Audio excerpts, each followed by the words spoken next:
महाबाहु बाहुड़ा यात्रा भक्ति रसरे भिजी बड़ दाण्ड बाहुड़ा यात्रा लोकारण्य होईछि श्रीक्षेत्र प्राय 5 लाख भक्तों समागम होईछि। रथरे पुणी बामन दर्शन करी भक्ति निवेदन करिसेंति श्रद्धालु।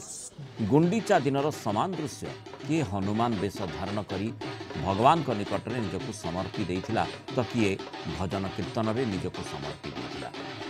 जगतर नाथ श्री जगन्नाथ को बाहुड़ा रथरे देखि भावविह्वल भक्त जन समुद्र भितर पुणी जन्मवेदी छाड़ी रत्नवेदी को यात्रा करिसेंति चतुर्धा मूर्ति।